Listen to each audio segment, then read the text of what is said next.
Analysis from Lieutenant General Douglas Lute, former U.S. Ambassador to NATO and ABC News contributor. Thank you so much for joining us. What scale of counterattack is Iran threatening? Well, they're threatening by way of preparations, and the preparations that we can detect with our intelligence services, a massive counterattack, and potentially one that differs from the last attack in April.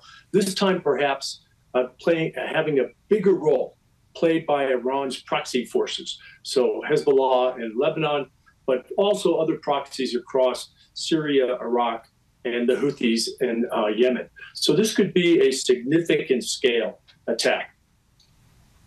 Do you think that this attack, if it happens, would mark a turning point in the broadening of this war?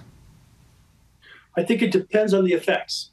You know, last time Iran attacked from Iranian territory directly on Israel back in April, they launched some 300 missiles and drones, but had very minimal impact on Israel itself. So the defense was very affected back in April. This time could be very different. And if there are mass casualties, if there are large-scale effects, you can imagine that we could be well down a escalatory spiral that could take us into very dangerous places. The president posted a photo of his call today with the leaders of France, Germany, Italy, and the UK, in which they called on Iran to stand down on their ongoing threats. But Hezbollah has said that the attack is now inevitable. With ceasefire talks now stalled, do you think that it might be too late? Well, it may be. But it's also true that Iran is the initiator here. It has the initiative. So it can choose to attack at a time and at a place of its own advantage. So it may be that we're receiving signals of an imminent attack, but it may be that Iran also chooses to wait. And that's because it takes time to assemble the attack, but it also takes time to assemble the defense. And Iran has given Israel and its supporters like the U.S. 2 weeks of preparation time now.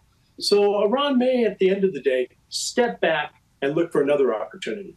Do you think that that's realistic? No one does, right? This decision rests with the leaders in Tehran. I'm only offering that there's an alternative to an imminent attack, and that is one that is delayed to cause a frustration, to cause delay of the defenses. Right now, the defensive posture is quite strong, as your reports have indicated. So it may be that Iran takes a deep breath and chooses to attack later. What have Iran and its proxies warned in terms of timing of an attack?